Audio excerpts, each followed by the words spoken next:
Movimentos populacionais. Entre algumas populações de animais, ocorre um fenômeno chamado migração, que é a mudança de um lugar para outro por diferentes razões. À semelhança dos animais, os seres humanos também migram em busca de melhores condições de vida, estudo ou trabalho. Processo de migração. Emigrantes, deixando o Brasil para morar e trabalhar em outro país. Imigrantes, chegando ao Brasil para morar e trabalhar. Quando alguém sai do seu país para residir em outro, essa pessoa está na condição de emigrante. Quando alguém chega a outro país para fixar residência nesse lugar, dizemos que tal pessoa é um imigrante.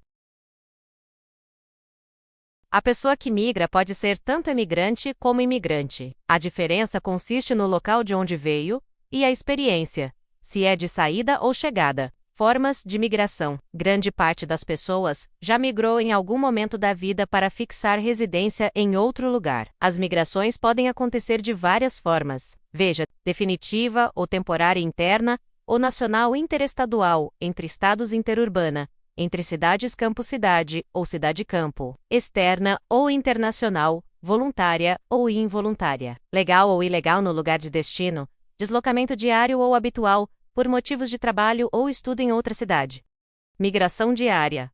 A mobilidade diária de pessoas, chamada de cotidiana ou habitual, não é considerada uma migração, pois não há mudança de residência. Entretanto, pode ser analisada no contexto de deslocamento de muitas pessoas nas grandes cidades. Para que isso aconteça, as pessoas residem na grande periferia e se deslocam todos os dias até o centro da cidade. Geralmente, trabalhadores e estudantes que vivem em áreas ao redor das capitais deslocam-se diariamente para estudar e trabalhar. Acrescenta-se a esse grupo pessoas que se deslocam esporadicamente para a realização de várias atividades, como compras, serviços em geral, lazer, etc. Algumas consequências negativas para a cidade e a sociedade local, resultantes da intensa migração diária, são congestionamentos no trânsito, especialmente em horários de pico, tempo elevado de percurso no deslocamento entre a residência e o trabalho ou estudo, poluição atmosférica aumentada pela emissão de gases decorrente do consumo de combustíveis em ônibus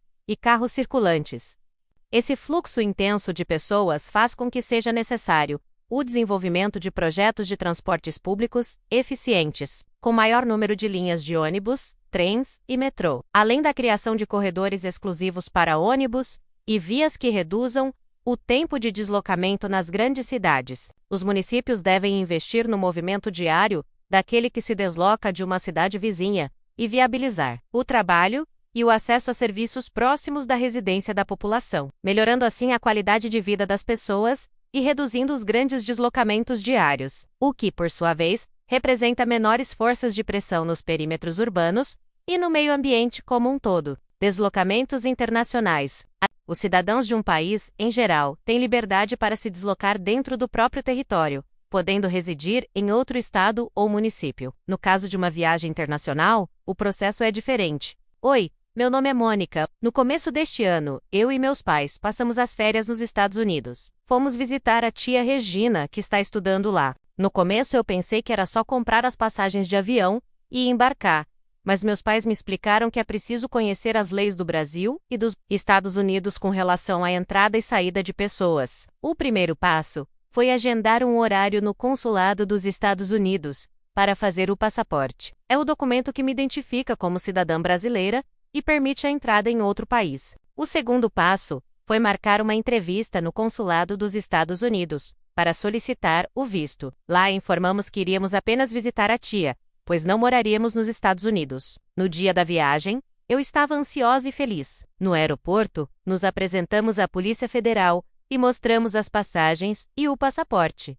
Finalmente embarcamos rumo às férias. Depois de várias horas de voo, chegamos ao aeroporto. A tia Regina estava nos esperando, e eu estava com pressa de encontrá-la. Antes, porém, tivemos que passar no setor de imigração dos Estados Unidos e dar algumas informações, como nosso endereço de destino, objetivo da nova viagem, além de carimbar o passaporte. O último passo foi retirar as malas na esteira e ir ao encontro da tia Regina. Que felicidade! Quando a viagem de um país para outro ocorre por rodovias, ou portos fluviais, ou marítimos, é necessário o registro nas aduanas, que que são escritórios da Polícia Federal estabelecidos nas cidades fronteiriças, adaptando-se ao novo país. O idioma oficial no Brasil é o português. Porém, ao se deslocar para outros países, é preciso saber qual é a língua oficial e aprender algumas palavras para facilitar a comunicação, ou, pelo menos, algumas expressões em inglês, que é uma língua reconhecida no mundo inteiro. No caso dos países vizinhos ao Brasil,